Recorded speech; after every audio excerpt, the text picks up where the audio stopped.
on enhancing your knowledge. It's not really meant to do in-depth training, such as would be done, one-on-one or on the phone.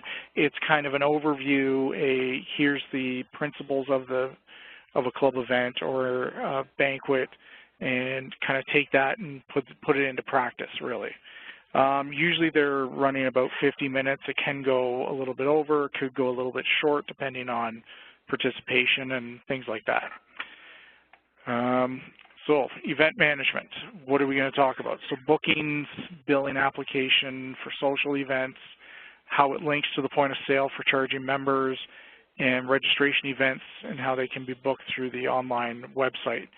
Now, Encore works a little different. You do have to have it with Clubhouse Online as kind of a integrated partner system, but it can do it. Okay? So, outside of the actual module itself, there's POS sales items that are used to create pricing codes for club social events, or registration fees, basically. So what does this mean? Well, this is where, when you're setting up your event management, you have to do those pricing codes, and you have to have a registration fee to bill it to.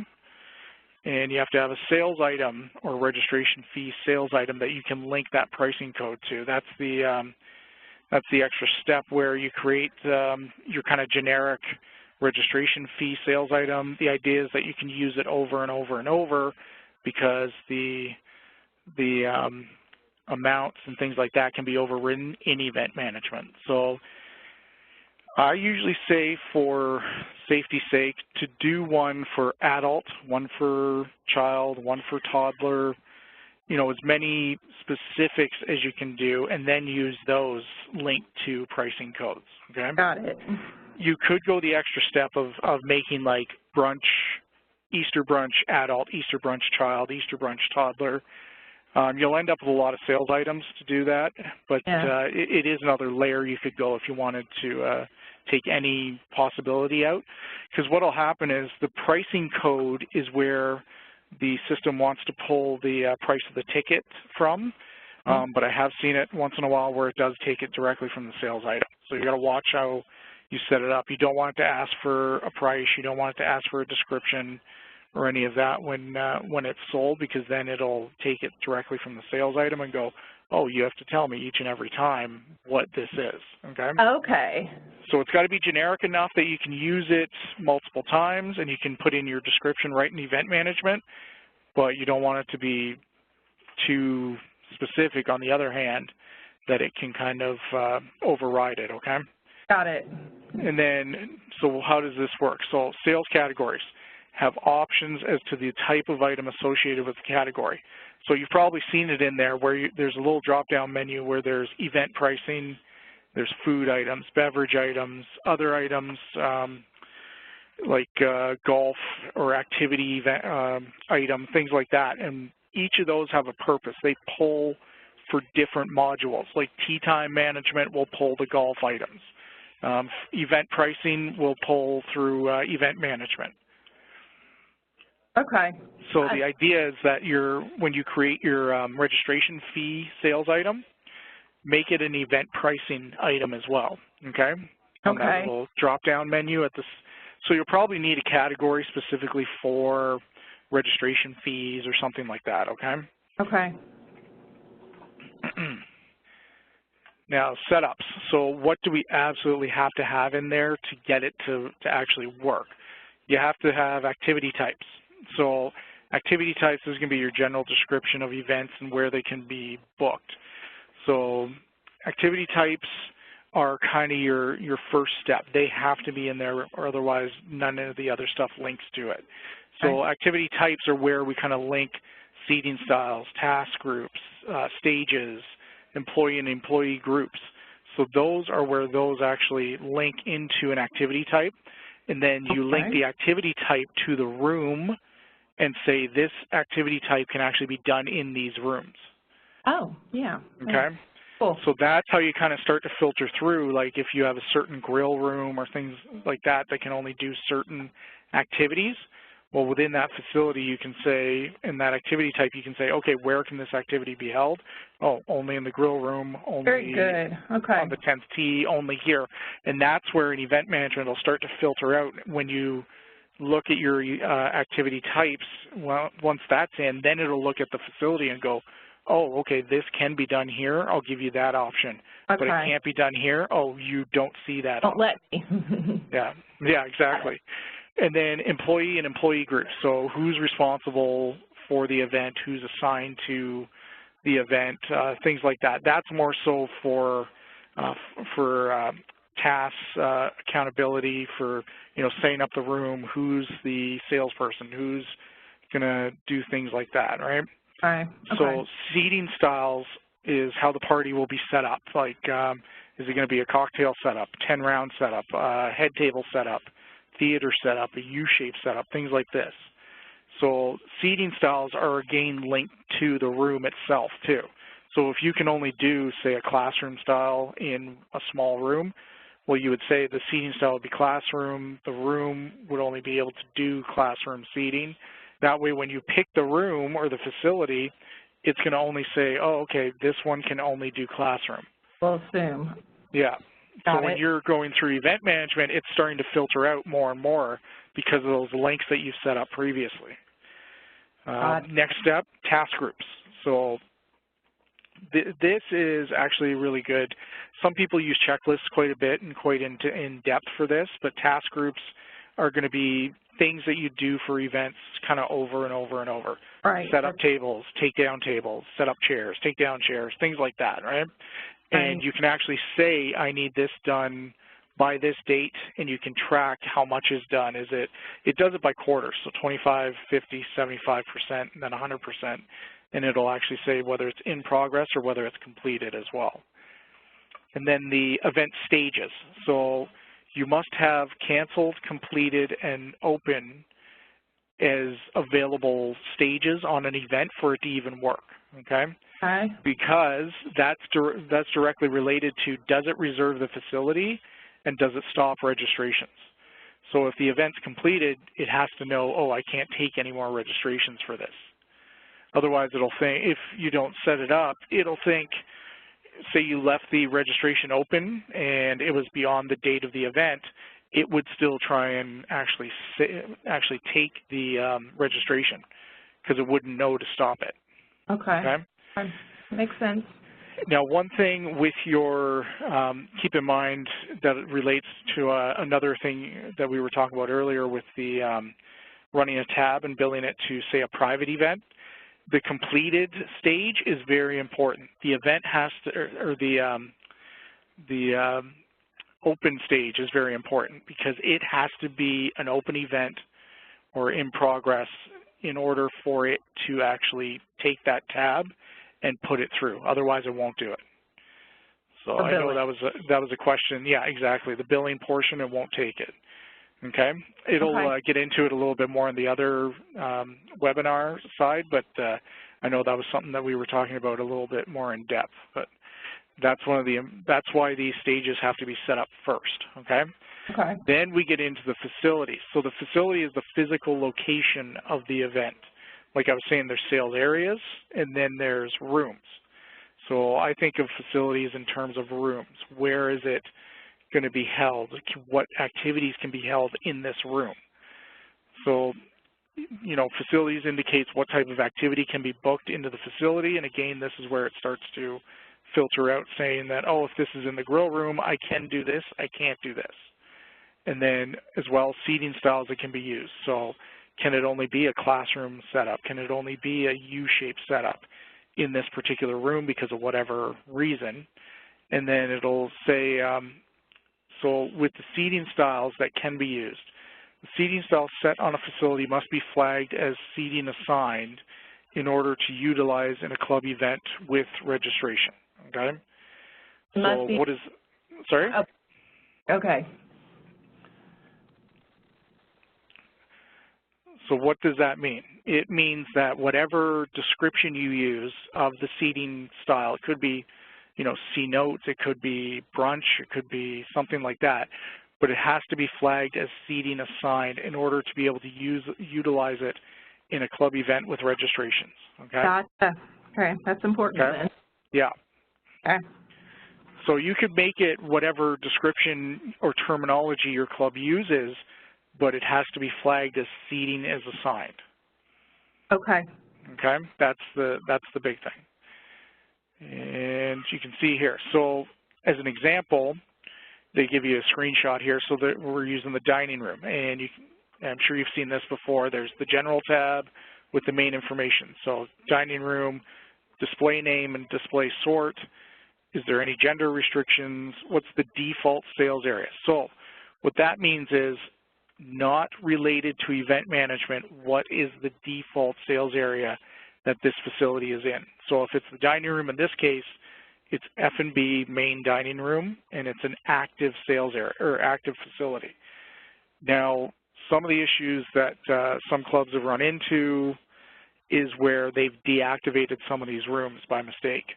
If you deactivate it, you do not see it in event management.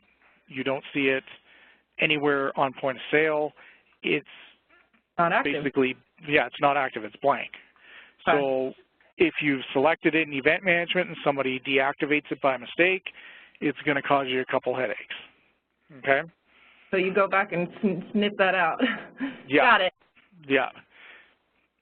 And that's where it comes in, you know, furthermore to the user and the group, should they have access to facilities? Should they be able to do that, right?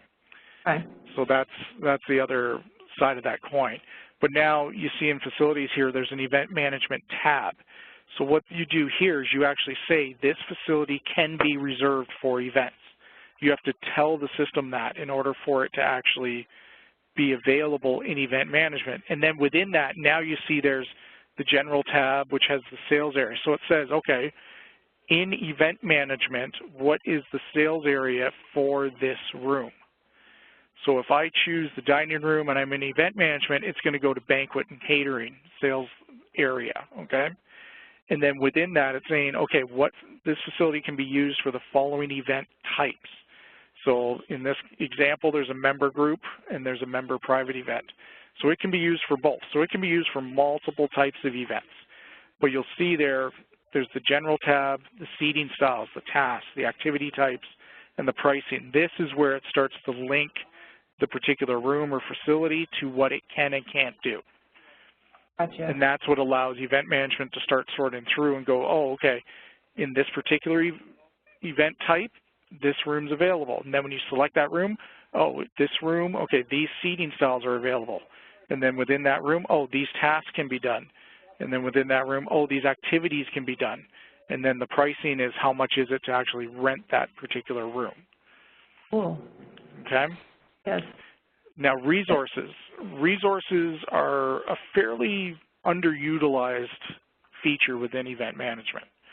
So it's basically items that are rented with bookings. So it allows you to do an inventory and track availability of them. Now, when it says inventory, it is a little bit misleading. It allows you to establish your inventory. It doesn't physically do inventory like our inventory module, but you can say we have 2 podiums, we have 10 microphones, and it actually tracks the availability as you start using them. You have the option to track availability. So if you've booked the 2 podiums, when you go to try and use it the 3rd time, it's either not going to show or it'll say it's not available. Cool. So it keeps track of that for you. So you put it in once. You know, if you happen to purchase a new podium, change that to 3. But otherwise, just kind of set it and forget it. It'll track it for you. That will be super helpful with projectors. Yeah, exactly. Projectors, podiums. Some clubs go as far as, you know, coat room attendants or bartenders or things like that, where it's something they offer outside of the particular event that has a, you know, a rental associated with it. And some clubs do, when they only have a certain amount of staff members, they do go, yes, we can only book up to 3 people at once, and they'll actually put in, you know, 3 people are available. Cool. So that's really, sorry? I'm just surprised that that's underused like that. It's there to, it's kind of a helpful tool just for managing. Yeah, but it does, I think it's one where it looks a little more cumbersome than it actually is. Sure. So sometimes, some clubs use it really, really well and really in depth, but a lot of times it seems to be that they could go a little further with it, but they don't. They use notes a lot. They use Excel a little bit, things like this, that in reality it could easily be done in here. It just takes a little bit of setup up front. Cool. On the other side of that, you can actually restrict where a resource can be used. You can say what rooms it can be used in, what activities it can be used with. So if you're, having a wedding, you can say, yes, the podium can be rented, and yes, the microphone can be rented, but no, the projector can't. And what it'll do is it'll recognize when you say it's a wedding that it'll say, oh, I can do this, I can't do this. And then tasks. So should something be done to ensure the resource is ready for use? So if it's a case where somebody rents you're setting up a podium and a microphone, somebody might have to put them together, plug it in. You could set that up as a task and relate it to the resource. Now, in particular for registration events, these are entered mainly for information purposes only because they're not really billed to anyone, because each member is paying their own way for the event, right? Right. So it might be something, it might be a member guest thing or whatever where they're having a dinner and it's so much per person, but you might still need the podium, you might need the microphone, and you can actually put it in and say, yes, we're going to use these, and you can always change the price on it so that it's not billing anything. Okay? Okay. And again, it's mostly for informational purposes because you don't want to be billing that out to somebody when it's already included in the price. So again, here's an example with the screenshot. So a flip chart and markers, they have 2 available, they're tracking availability for it, and they're active. So say at some point the podiums get old, you're going to get rid of them, and you don't have them anymore. What I would do is deactivate it so that the information's still in there in case you guys ever decide to, bring them back. Okay. But if it's not active, you don't see it, okay? Very cool. And then event types. So what are event types? How do we use them? So templates for standard events, really, it's really just a registration type, okay? Now within this is where you start filtering out, okay, does everyone have to be identified? What that means is that when they're registering individuals for a club event, you must associate with a member or guest number, okay? So if you're identifying everybody, every single person, Mr. Smith, Mr. Smith's wife, his son, and his daughter all have to be identified either with a member or guest number. So a lot of clubs do not do this because, Mr. Smith is going to register and he's just going to bring his wife and kids and it's all going to go to him. So a lot of times they don't do that, but there are specific clubs that they want to track how many guests are coming, how many times are they coming, what's their potential to turn these people into a member, right? Okay. So just keep in mind that if you're identifying everyone, then it's got to have a member or guest number for each individual registrant, okay? Okay. So now stages. All events have stages: open, completed, canceled, and you can add additional ones. Some are, billing process or things like that, where it might be an extra step that you want to have available after completed. You still have to bill it, so you know the event's done, but you haven't billed everybody yet. And then employees, who's going to be associated with the event. You must have at least one to book an event. Usually that's going to be your event coordinator, your event manager, things like that. 99.9% of the time, that's who it's going to be all the time, really. Okay. But you do have the option to create employee files and assign them to events. Standard tasks, we've kind of gone over this already, but things that are always done with this type of event. And the whole idea with that is to cut down on having to retype things, having to re-enter things over and over and over every time you have one of these events. So if it's something that you do every single time, make it a task and make it standard. Cool. Because you can associate it with that event type, right? Very cool. So you can set it up so that when you know, for a club event, you're always going to set up tables. So you could go into tasks, say set up tables, and then within the event type, you can associate set up tables with that registration event. Cool. Okay. So extra information. This is kind of a utility field here. So in this example, they say, you know, questions asked of the user and of registered attendees that are always required. Some clubs use it for who would they like to sit with, where would they like to sit, things like that, because then they can kind of lay out their facility to try and accommodate the members as much as possible. So if, you know, the Rogers and the Smiths always sit together, you could create an extra information field for, you know, table position, and within that you could say, you know, Rogers here, Smith here. And okay, so basically miscellaneous info. Yeah, exactly. Yeah, it's meant to be a utility type of field. Yeah.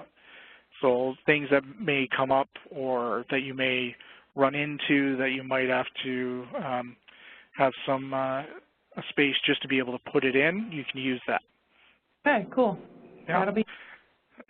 Then we get into the facilities itself. So which events are typically used for this type of event, or basically which rooms are typically used for this type of event. So if you have a member, say the member guest is always in the main dining room, but it's not in the grill room, well, there you would say, okay, it can be done in the main dining room, but it can't be done in the grill room. So when you're booking it, you don't even see the grill room as an option. It avoids some of that booking mistakes that sometimes happen. Sure. Okay? I see. Yeah, that's helpful.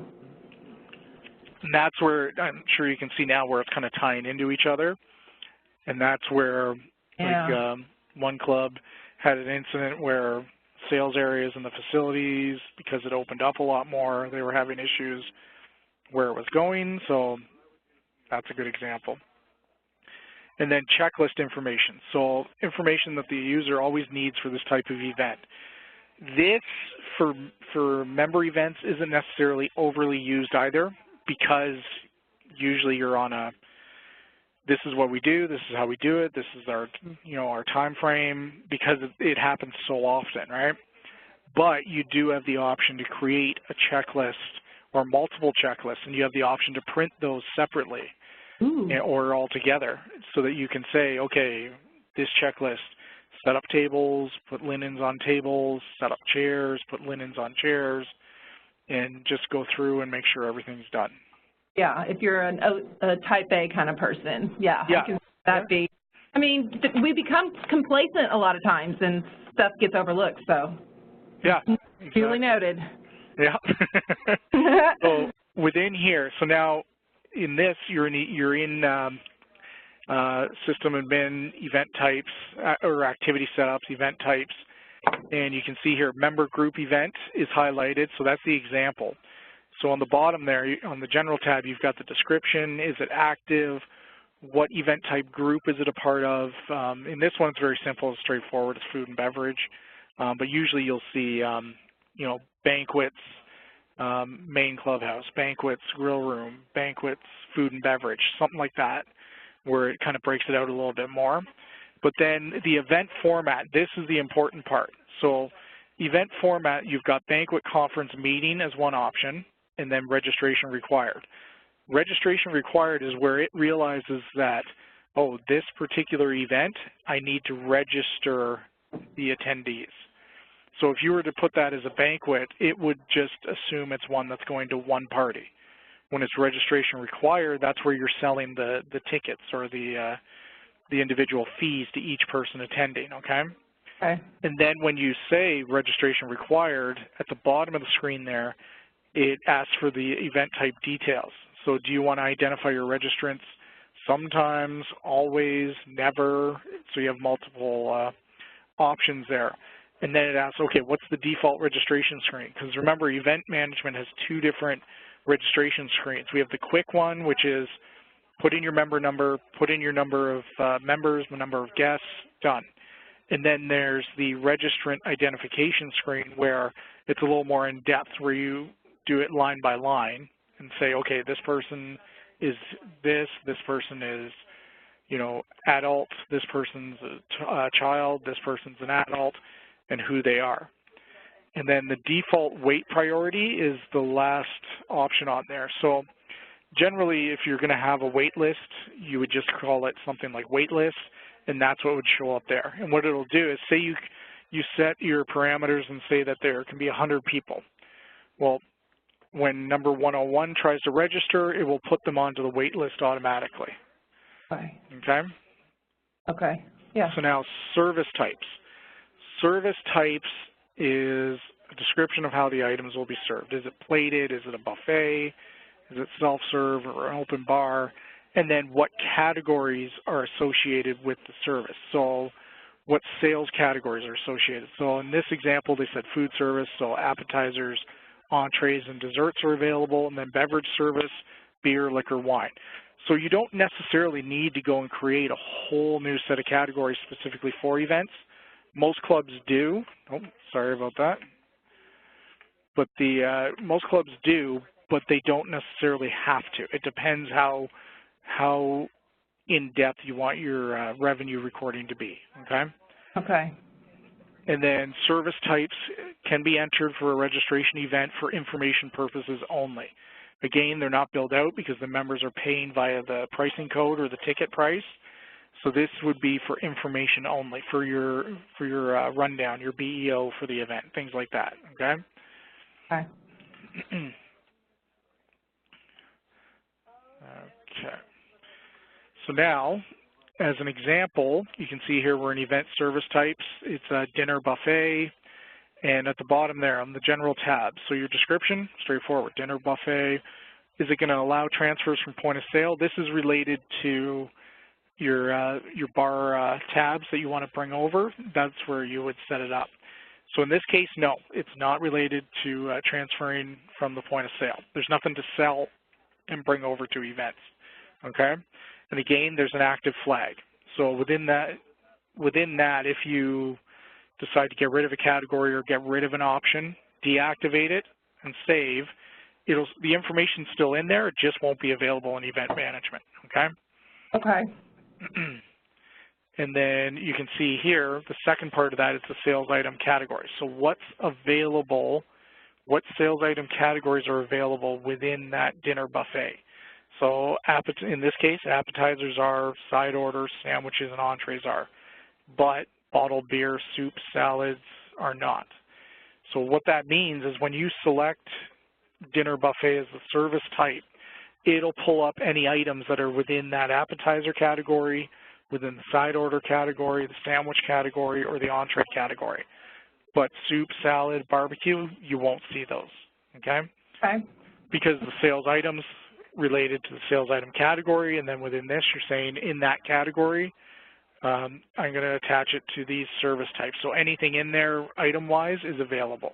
Got it. And that's where some of the clubs, that's why they do a specific banquet category for appetizers, for entrees, because they only want certain items to show.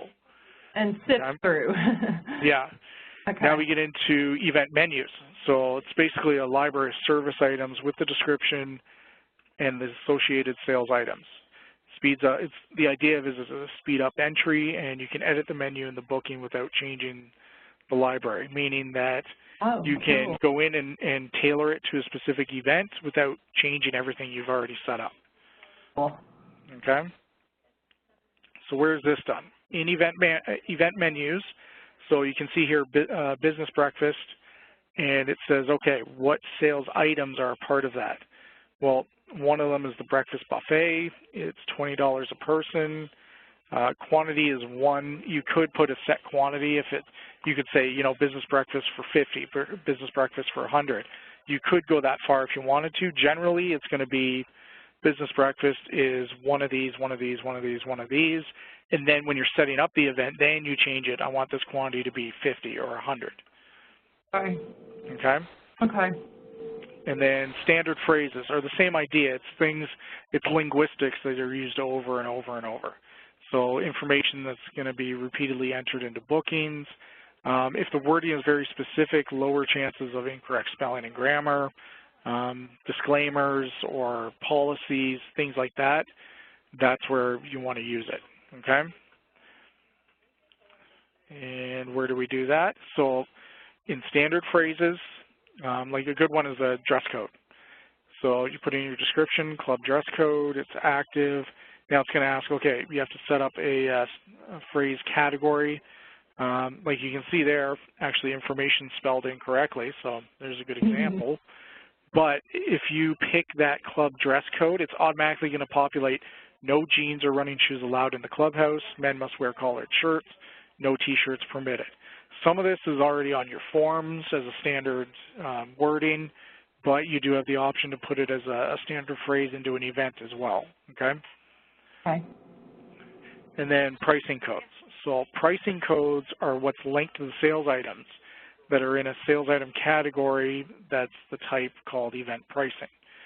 So this is where you would set up your banquet registration fees category, say it's event pricing, and then within that you'd have a sales item for a registration fee, and what it would do is link to your pricing code and just be used over and over and over. So you can use a single sales item behind a pricing code or a POS package, which combines multiple sales items to form a one price package.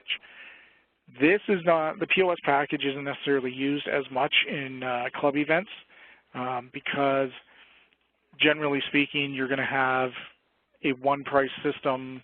So even if it's a golf event and it's a member guest, so they get a cart, they get the round, and they get dinner with it, you're still really only doing one price. However, you do have the option to split it up as a package so that the recording of sales is proper. So the cart goes to the golf shop, the greens fees go to the club for revenue, and then the dinner goes to food and beverage, you know, appetizers, entrees, things like that. So you can put it together as a package, okay? So like we were talking about before, the types of prices that are used for registration events generally are adult, child, guest, senior, some have toddler, things like that, okay? Okay. And what I would do is have one for each of those, adult, child, guest, senior, toddler, anything you can think of. And then it gives you a lot more flexibility when you set up your pricing codes, okay? Okay. Now, where do you do this? So in event management, one of the point of sale setups is pricing codes. So you can see here, they use a guest one as an example, and the registration fee point of sale item is the member event. So that actual sales item is BQ EVE001 member event, and it's active, and that's why, because then when you set up this pricing code as a guest, it uses that particular sales item, the member event EVE001, as what's actually quote-unquote sold in the system. It just takes all the pricing and description from event management and says, you know, I sold this member event sales item, but I'm going to call it guest and charge $50. Okay. So registered events. To set up a registration event, you'll need to know when the event is, the date and the time, where the event is, what facility or room, and what seating style, what event type is it, and that's all predefined, and whether or not to identify all attendees, and then when the registration opens and closes, online as well as in person or on the phone. You need to know the pricing, and you need to know who's the employee associated with the event. You need all that to just be able to set up the event, okay? Because the system needs to know, okay, when's the actual event, where is it, what type of event is it, how am I identifying people, and the big thing is when the registration opens and closes. So I can take registrations between this day and this time and this day and this time. If it's outside of that, it won't do it, okay? Okay. Makes very good sense. Yep. And then some of the optional information that you can do. You could have a BEO for a registration event. You can have the employees that are working the event, the checklist, the tasks, and then the resources. Like I said, those are all going to be for informational purposes, but the option is there so that you can use them so that when you do your BEO to keep everybody on the same page, like through the kitchen and whatnot, everybody knows this is the setup, this is what has to be done, this is who's doing what, kind of keeps everybody on the same page. Okay? And then registration. So how are we going to add members and guests to an event? Well, there's the quick registration. So the only person who is booking, only the person that's doing the booking is required to be identified for billing purposes. So like I said, if Mr. Smith is registering and it's his wife and his son and his daughter that are coming, Mr. Smith has to be identified because it's going to go through on his account. And then there's the registrant identification. So everybody in the booking has to be identified. So Tom Smith, Jane Smith, Jeff Smith, and Louise Smith all have to be individually identified. Okay? Yeah. And that's where it comes in, having guest accounts set up too. So depending if you've done that or not, you might just want to stick to the quick registration. So this is the quick registration screen here. So the top left, you find your event. You can search it by date, by event type, by name, and it'll filter through like a Google search. The more information you put in, the smaller the list gets. On the right side of the top is the registrations that are already in there. And the bottom is the quick registration screen. So who's the booking owner? Who's the person that's booking? So it's, in this case, it's Robert Smith. So the pricing code is member, the seating is wine bar, the price is $50 for members, $60 for guests. How many members are there? 4, and the total cost is $200. Okay? Cool. Then, give it one sec here. On the other side of that is the registrant identification screen. So on here you can see first one, member number 35, John Ackerman. Next one's 36, John Murray, Elaine Hamilton, Martin Kelly, but they're each identified. So each individual person is identified within the booking, but Mr. Ackerman is still responsible for himself. I always say when you're doing registrations, always do separate registrations for each person paying. Okay? For each member account. Or each member account, yeah. Okay. Okay. Okay. So billing registered events. So there's an option to auto charge. What that does, it creates chits for everyone registered, and you have the choice to close or leave them open, and you can separate the chits per client or reservation.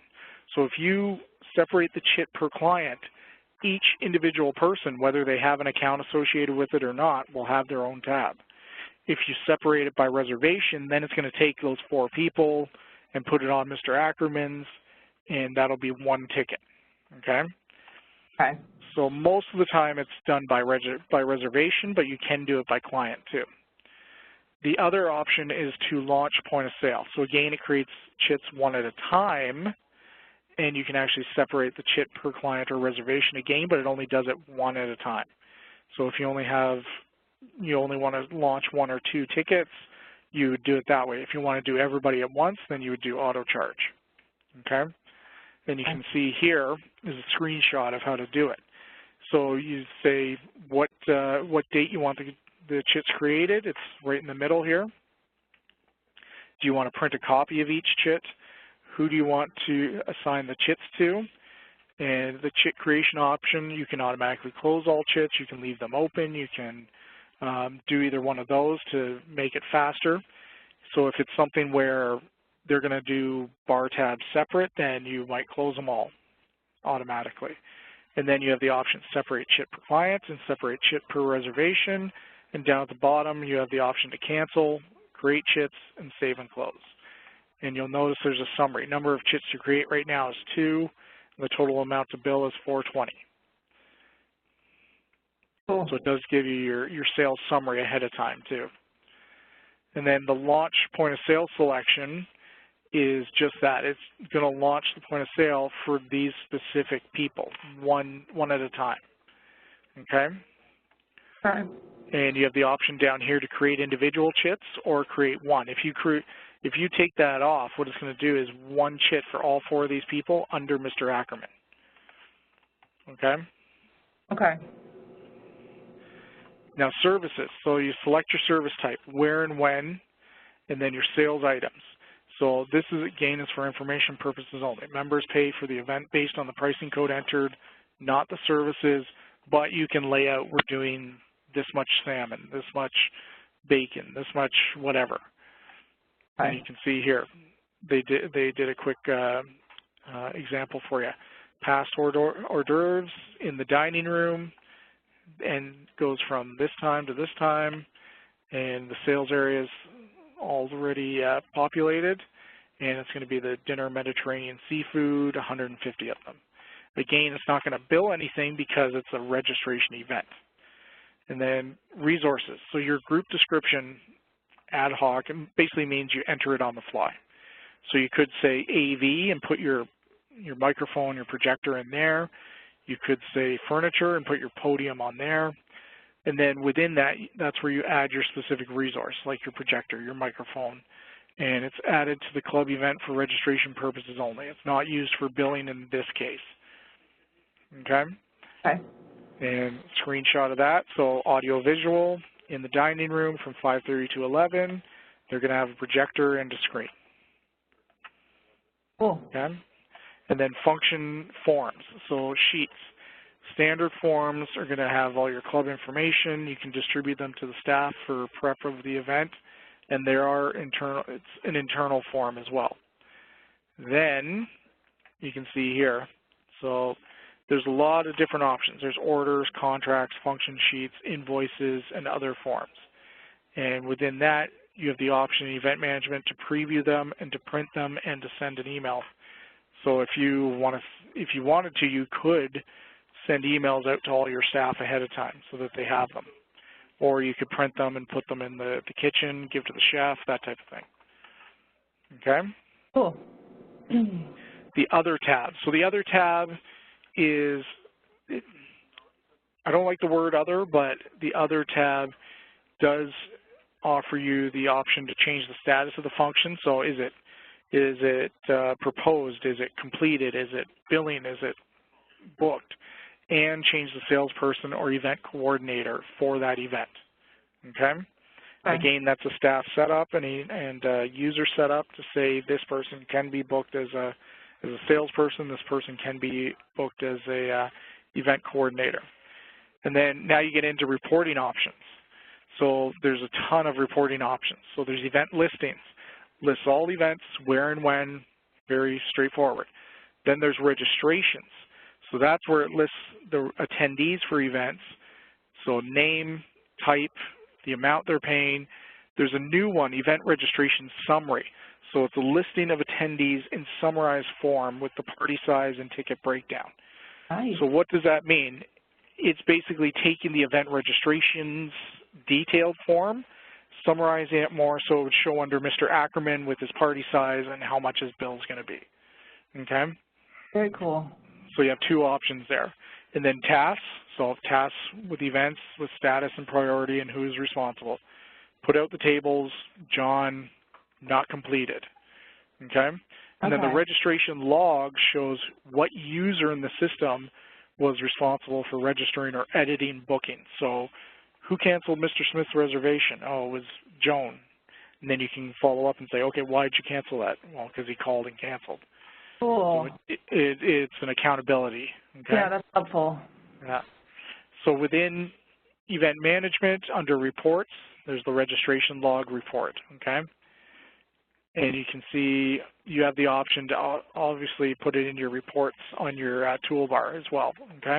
Oh, okay. So what you would do is right-click, add to toolbar, or add to, toolbar, and what it'll do is it'll put it up here. If it's not already there, it should already be there, though.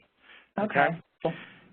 And then within that, we also have the options in the BI as well, or business intelligence, to do specific events, registrations, or event booking reporting as well. So in this case, they've created an example called the event banquet registrations. It's a landscape setup, and it's an event booking, banquet bookings, or event registrations report type, so it's drawing from that. And within that, the available fields you can see. So there's client information, event registration information, booking information, member and guest info, facilities, pricing codes, services, resources.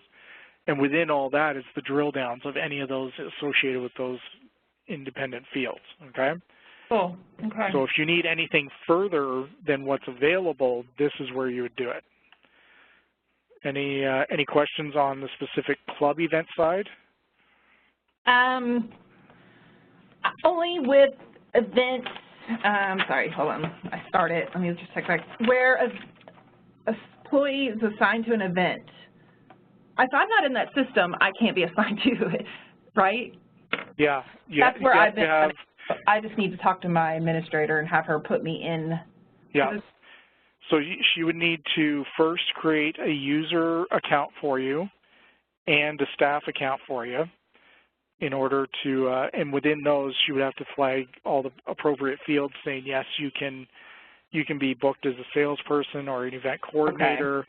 Yes, you can be assigned to an event, things like that. Yeah. But yeah, you have to be in the system to be able to be assigned to it.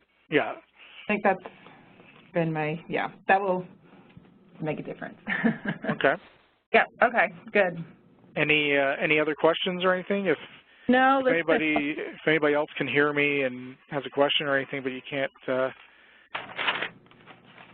speak or anything, just send me a chat message and I can answer them as we go. So that was the club event side. Now what I'm going to do, give me 1 second here. I'm going to stop sharing for 1 minute, and I'm going to grab the other, I'm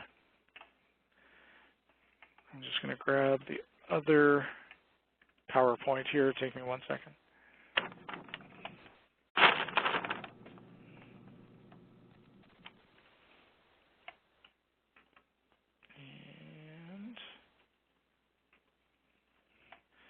Okay, and let me know when you can see the private banquet one here. I'm there. You're there? Okay. So now this is the other side of the coin. This is the being billed to one account or to one person or to one association side of it, okay? Okay. So this is where you're billing it to, XYZ company or to member Mr. Smith, okay? Right. So this one will go through a little bit quicker, obviously, but I'm just going to skip this here. So again, we're going to look at it through the private function side for members, for non-members. How do we book it? How do we bill it? How does it link to the point of sale? So POS sales items, again, are used to create billable items in both functions and registration events. So realistically, you're going to have lots of different sales items available on both sides of the coin, okay? And again, it relates to the categories. So what type of options are associated with, is it event pricing? Is it food items, beverage items, service items? So the food items and the beverage items are going to come into play a lot more here because that's where it's going to pull to on your forms. Is it a food item? Is it a beverage item? Is it resource, things like that, okay? So within this, billing item categories have options to the type of event management item associated with the category. So facility charges have a room rental charge. Resource charges, AV, decorations, they all have a charge associated with them as well. So billing items for event management must be contained in a billing item category that has a flag for event use in order to set up the resources properly. What does that mean? So billing item category might be event resources. And within that, there's a flag that says, can this be used for events? Yes, it can. If that's not flagged, anything associated with it won't show up. If that is flagged, anything associated with it will be available, okay? Got it. So what do we absolutely have to have again? Okay, activity types, employee and employee groups, seating styles, task groups, event stages. Doesn't matter whether it's registration or private function, they all have to have these, okay? At a minimum. Got it. And then facilities, again, physical location of the event or the room of the event. What type of activity can be booked in that facility? What seating styles can be used in that facility? What's the price to book that room? Okay, that's where that starts to come in. So again, within facilities, you have your setup. What's the default sales area? What's the default sales area under event management? And within that, what types of seating styles can I do in here? What type of tasks are in here? What type of activities are done in here? And what's the price to rent this grill room, for example? Then we get in, again, to the resources. So again, you can do inventory and track availability. This comes into play, obviously, a lot more with the private functions or meetings or things like that. You can, again, restrict where the resource can be used. You can have standard phrasing. So keep in mind, you must have a billing item set up that belongs to the billing item category flagged for event management in order to be able to bill a resource. There's a flag in there that says this item, this billing item can be used for resources or facilities. So you have to have one of those flagged in order for it to pick up the facility charge or the resource charge. Otherwise, it won't show, okay? Okay. And then tasks. Should there be something done to ensure that the resource is ready, such as setting up tables or the coat room or things like that? Again, here's the same screenshots, but notice how they're the same screenshots because you can do it on both sides, whether it's a club event or a private function. Again, event types. So you have templates for standard events. So formats, private or registration. We're not talking about registration, but again, would you have to identify them? Stages. So all events have to have stages: open, completed, canceled, whatever you call them. You can have additional ones. Employees, who's assigned to the event. Standard tasks, what things are done for these events. Extra info, again. Extra info gets used a little bit more on the function side because you might have, for say weddings, you know, who's providing the cake, name of the minister, what time is the bride arriving, where are they going to be, things like that, that might not necessarily be in a quote-unquote field that we have, but you might need that versatility. And then facilities. So what events are typically used for this type of event? So what type of events are held in these rooms? And then checklists, okay? And again, the event types, you can see it here again. So the member private event, it would just say, you know, banquet, conference, or catering, or meeting. And what that'll do is it'll gray out identifying your registrants because you don't have any. And then you can go through the applicable stages, employees, tasks, extra info, registrant you wouldn't have to worry about, facilities, and then checklists as you go. So you know when you pick that type of event, those forms are going to pull up. And then service types. So it's a description of how the items will be served: plated, buffet, self-serve, open bar, and what categories are associated. This is where the pricing starts to come in. So you might have one called a open bar, and then what categories are associated with that? Well, that'll be the beverage service: beer, liquor, wine. What's going to happen is, say a bottle of Heineken is $5. It's within beer, which is available as a sales item category under that open bar service type. When you select that, it's going to pull that $5, and you can put in the quantity, and it's automatically going to calculate. Plus, you have the option of changing the price if you're giving them some sort of discount. Okay, cool. But as a rule of thumb, it's just going to pull the sales item pricing right away. Okay. And here's a screenshot for that again. And then allowing transfers from point of sale. That would be important for, say, like an open bar. That has to be flagged to allow, so yes. And the event would have to be in the open,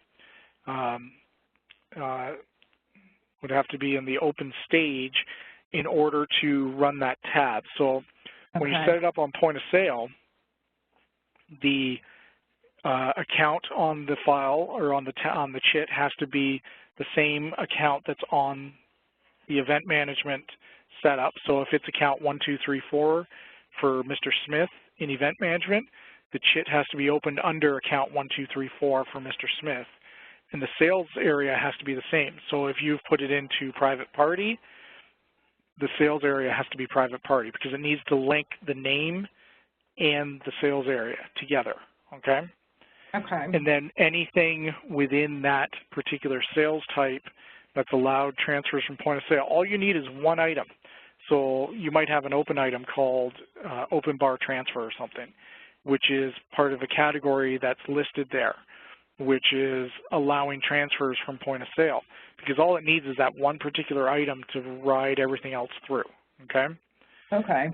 So what I would suggest in most cases is having a specific item, even if it's a $0 item, just saying, you know, banquet transfer from point of sale, something like that.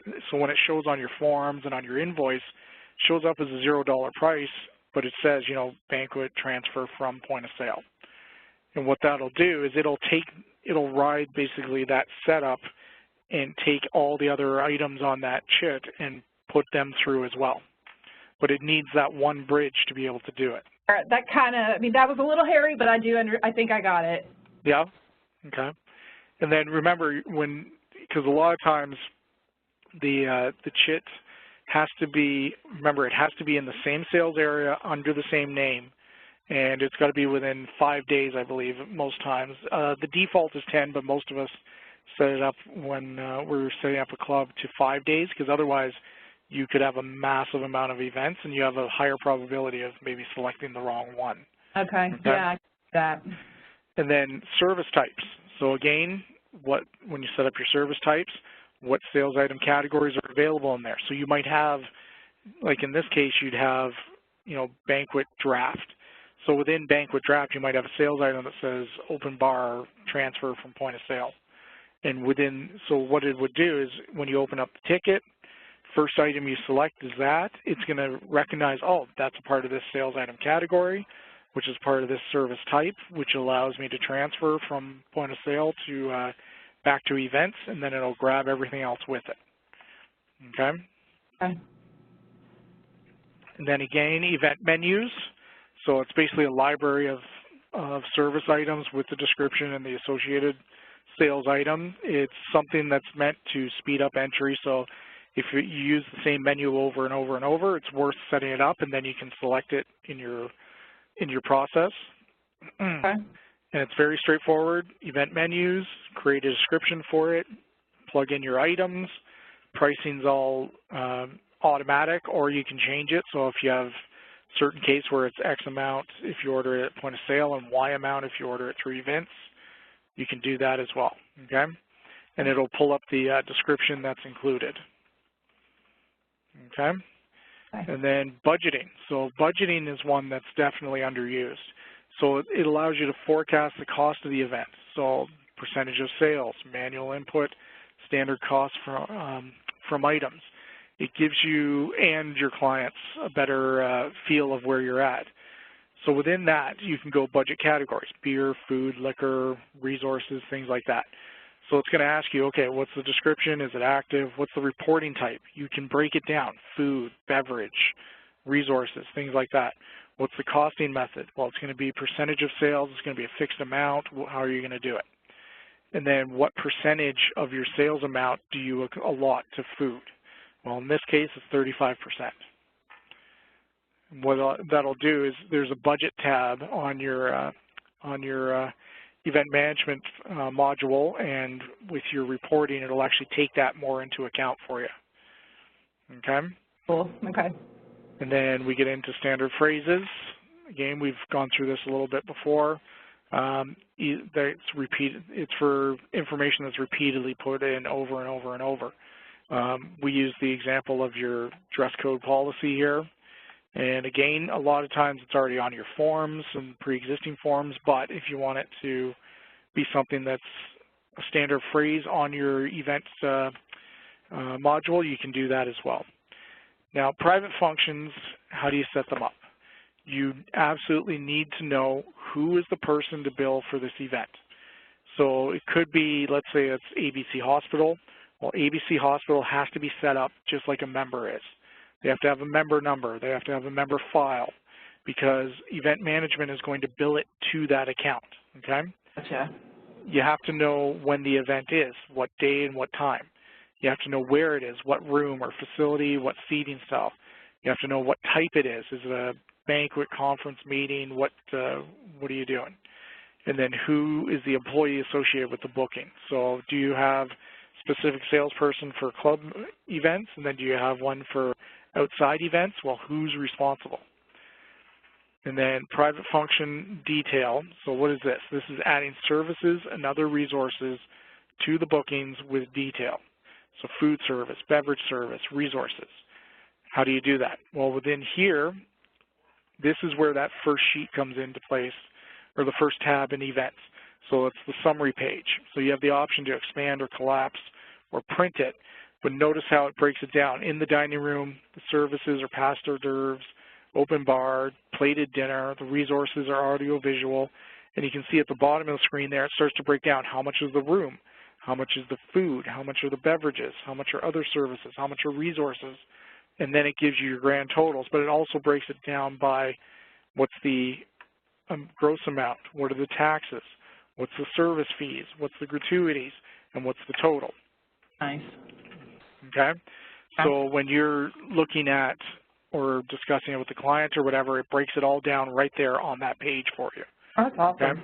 And you can drill down even more and say, like past hors d'oeuvres, you can open it up and say, okay, well, it's X amount at Y price, makes it this much, it's this much tax, it's this much service fees.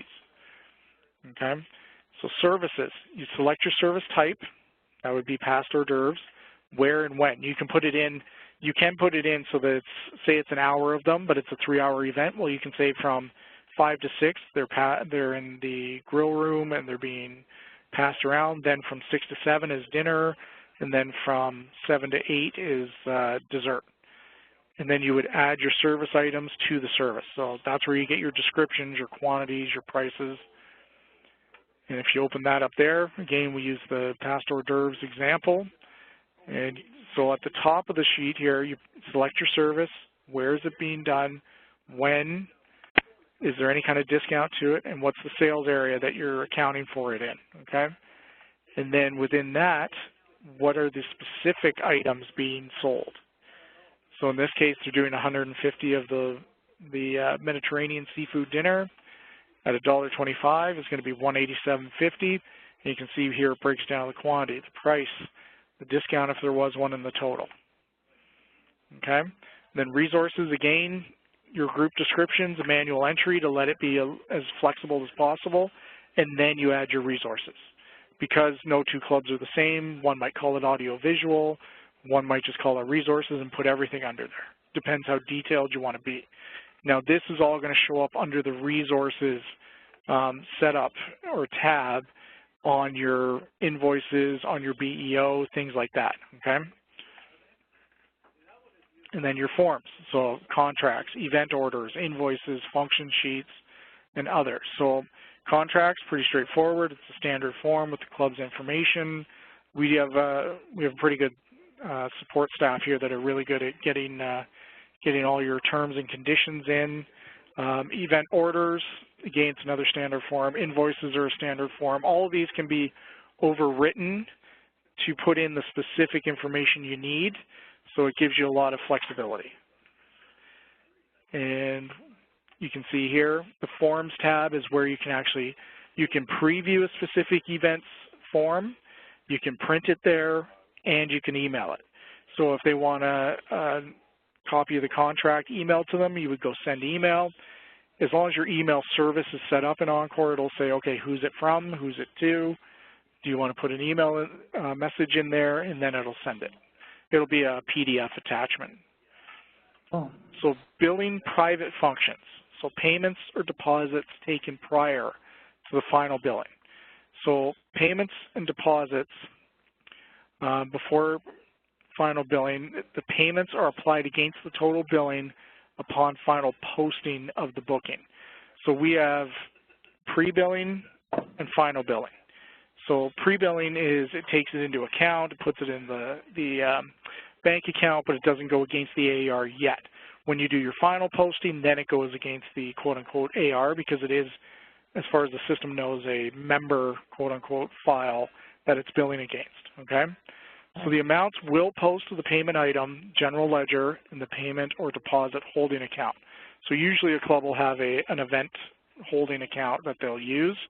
So it would go against, say they gave you a check and the check goes to your bank account, and then it'll go to your holding account.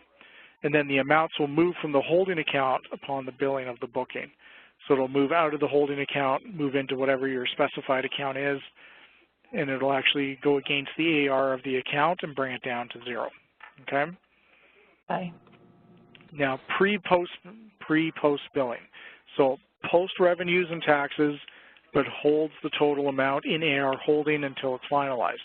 Member account is not affected. Why do we do this? Because of month ends, and you might be expecting changes. So you had an event on the 31st. It's got to be accounted for on the 31st for, say, May, but you're expecting maybe some changes as of the 1st or the 2nd of June. So we do a pre-post there. So it doesn't actually hit the member's account. It does go into the AR holding account, but it allows you to account for that revenue where it actually should be. Then the final billing will actually post the revenues and taxes of any non-pre-posted items and then apply the payments and deposits and the created charge in the member's account. So that's where it'll go, oh, the Smith party, they paid for the whole thing. It will take it off of the AR and put it towards the actual account. Okay? Okay. That would be done on the 1st or the 2nd of June because you've already pre-posted it, and the pre-posting is the revenues and taxes so that you're accounting for it in the proper period. So you see here, this is under the billing tab in the events module when you're creating an event. So step 1 was select the billing parameters. Step 2 is to select the items to bill. Step 3 is preview your posting. So if you look down here, see it's blank there, but $10,850, and you can see state sales tax, B&C catering revenue, room rental, resources are all there. And you can see here it's taking deposits and minusing from what was outstanding, still posting the same way, and then service charge revenue. Okay? Nice and clean. Nice and clean, yeah. So what you're going to do, because you can see here, pre-posting summary is on the left, final posting summary will be on the right. So you can see where it's going. Yes, cool. Okay? And then again, the other tab. So the other tab has a couple other things. You can cancel the function. You can make them tax or service charge exempt. So if it's a hospital or something that's tax exempt, you can say this particular function or this particular member file is tax exempt. Okay. And it automatically takes it off. And then the budgets, so based upon the budget categories that were set up and the service and resource items entered into the event, the budget amounts will populate unless the budget calculation was manual input or there was no standard cost associated with the item. Long and the short of it is, if there's a cost associated with the item, it'll automatically calculate it for you as part of the budget. If there's not, then you can manually put it in. If you don't want to, there will be no budget. Okay? Okay. And if you open that up, so you can see here under the budget tab, you've got food, beer, liquor, resources, wine are all in there. So food, right now, quantity 0, unit price 0, budget total 0, but the revenue, the calculated cost is in there. So the calculated cost is $28.2188. The expense will be $28.2188, so the profit's going to be $52.40.63. So it takes your revenue, takes off the calculated cost from all the items that had a cost to it, Nice. as your expense, and shows you what you're actually making on the food. Or down here, it'll show you what you're actually making on the wine. Cool. Okay? All right. And then you get into your reporting options again. So in this case, listings of events, charges, bookings, yes, those would be more common for this, but registrations, probably not going to be as common. The registration log, not really. But what I do like here is a profit and loss and the payments and deposits. So profit and loss will actually report on the revenue and the costs per event in detail and show you where you're making your money, how you're making your money, how much of it you're making. Payments and deposits will actually list out the payments and deposits received, but it can only show by applied and not applied. So you'll be able to, if you're looking for Mr. Smith's deposit, oh, I'm pretty sure he gave it to me, I have this check here, did I apply it to the actual event? You can run that and track it back. Okay. Okay. Gotcha. And where's that? It's under Event Management, Reports, and you can see it all right there. Okay? Or on your toolbar. And then again, you have the option in Business Intelligence to create more specialized reports for you if you need to. I think the reporting in events is pretty robust as it is, but there are certain instances we've had where some people want to go a little more in depth, so this is why we have the BI fields here. Okay? Okay. And any questions?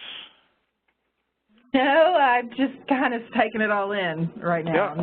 Specific. This has made everything kind of come together a whole lot more for me, and I'm ready to dive back in. It sounds like the first few months of using this software is just a lot of building. So going back into your setup probably happens frequently when you're creating these first few events.